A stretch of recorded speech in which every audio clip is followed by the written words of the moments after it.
दिलदार music present.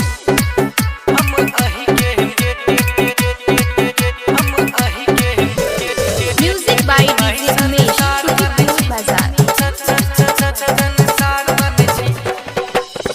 सुनु मैं दुर्गा सुनु मैं भवानी, अहाँ के बेटा के बढ़ल परेशानी, अहाँ के बेटा के बढ़ल परेशानी।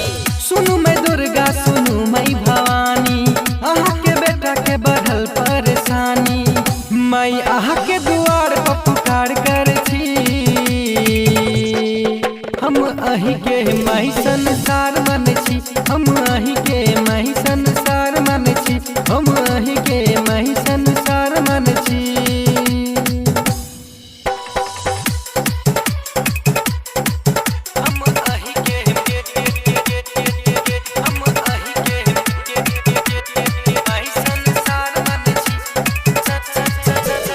म्यूजिक बाय डीजे उमेश बाजार।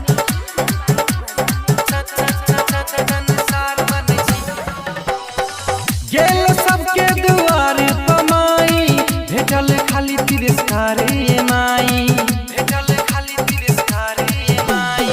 गेल सबके दुआर पमाई, भेटल खाली तिरस्कार माई। हमरो सब कोई बेकार कहैया, हम अही के माही संसार मन छी, हम अही के माही संसार मन छी, हम अही के माही संसार मन छी।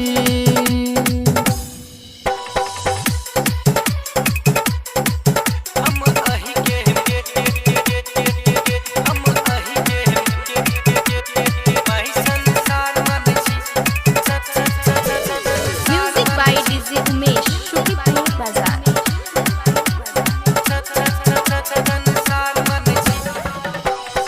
अहाँ के महिमा दुनिया जाने छे, अहाँ के द्वार पर बेटा कने छे, अहाँ के द्वार पर बेटा कने छे।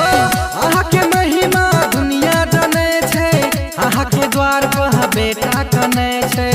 माई हमरा कनी उद्धार करू ना,